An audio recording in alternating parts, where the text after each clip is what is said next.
السلام علیکم ورحمۃ اللہ وبرکاتہ۔ الحمدللہ وحدہ والصلاۃ والسلام علی من لا نبی بعدہ، اما بعد فاعوذ باللہ من الشیطان الرجیم، بسم اللہ الرحمن الرحیم۔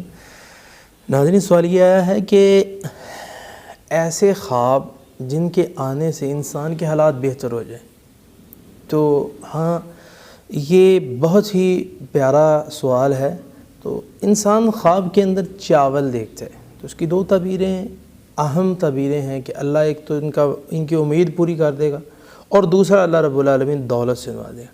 خواب کے اندر انسان دیکھتا ہے کہ عورت دیکھتی ہے سونا، تو اللہ رب العالمین نفع سے نواز دے گا۔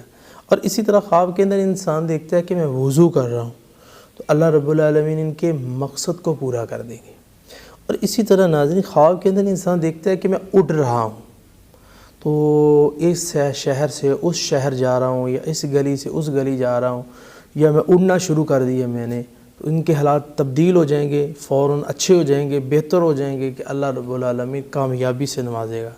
اور اسی طرح خواب کے اندر انسان اپنی قبر دیکھتا ہے کہ میں خود اس کو بنا رہا ہوں، اپنی قبر کو، تو اس کی تعبیر بڑی اچھی ہے۔ اس کی تعبیر یہ کہ یہ بندہ اپنا نیو گھر بنائے گا۔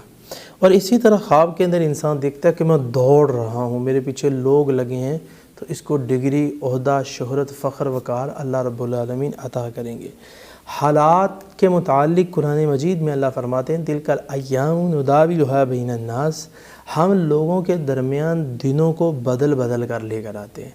کوئی شخص یہ نہ سمجھے بھی شاید یہ جو میرے سر پہ مصیبت آ گئی ہے موت تک ہی رہے گی، ایسے نہیں ہوتا۔ دن کو اللہ چینج کر دیتا ہے، حالات کو اللہ چینج کر دیتا ہے۔ مہینہ رہے گی، 2 مہینے، سال، ہر مصیبت، ہر تکلیف کا ایک وقت مقرر ہے، جب وہ پورا ہوگا تو حالات بہتر ہو جائیں گے۔ قد صدقت الرؤيا إنا كذلك